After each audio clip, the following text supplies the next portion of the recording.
ప్రపంచవ్యాప్తంగా మద్య వినియోగం తగ్గుతోంది.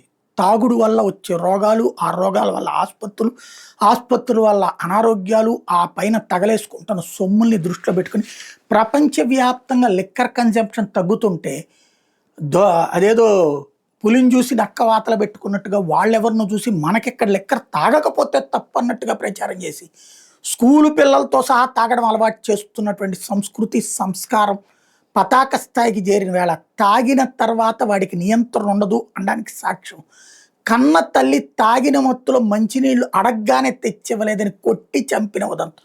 ఇది తాగుడు తెచ్చిన దరిద్రానికి సజీవమైనటువంటి సాక్ష్యం. మంచినీళ్ళు ఇవ్వలేదనే కోపంతో పిఠాపురంలో జరిగింది. ఓ కొడుకు తన తల్లి మీద దాడి చేశాడు. తీవ్రంగా గాయపడిన ఆమె 10 రోజుల పాటు మంచాన పడి నరకయాతన అనుభవించి చివరికి కన్నుమూసింది. ఈ విషాద ఘటన కాకినాడ జిల్లాలో జరిగింది. పిఠాపురం మండలం చిత్రాడకి చెందిన పెంటా త్రిమూర్తులు, నాగమణి దంపతులకు 2 కుమారులు. త్రిమూర్తులు కూరగాయల వ్యాపారి. త్రిమూర్తులు వీళ్ళిద్దరూ నా దంపతులు త్రిమూర్తులు, నాగమణి. వీళ్ళ త్రిమూర్తులు కూరగాయల వ్యాపారి. వీళ్ళ పెద్ద కొడుకు గతంలో రోడ్డు ప్రమాదంలో చనిపోయాడు. చిన్న కొడుకు రాజుబాబు జులాయిగా తిరుగుతున్నాడు. నెల 9న మద్యం మత్తులో ఇంటికి వచ్చిన రాజుబాబుకి తల్లి నాగమణి భోజనం వడ్డించగా తింటూ ఫ్రిడ్జ్లో చల్లటి మంచినీళ్ళు తేవాలని ఆమెకు చెప్పాడు. ఆ మరో గదిలో ఉన్న ఫ్రిడ్జ్ దగ్గరికి వెళ్ళి మంచినీటి బాటిల్ తేవడానికి ప్రయత్నిస్తుండగా చెప్పిన వెంటనే తేలేదని ఆమెను పట్టుకుని గోడకు కొట్టి ఆమె ఫ్రిడ్జ్కి వేసి బాధడంతో తలకి తీవ్ర గాయమై అపస్మారక స్థితిలోకి వెళ్ళిపోయింది. కాకినాడ ప్రభుత్వ ఆసుపత్రిలో చికిత్స పొందుతూ నాగమణి శనివారం మృతి చెందింది.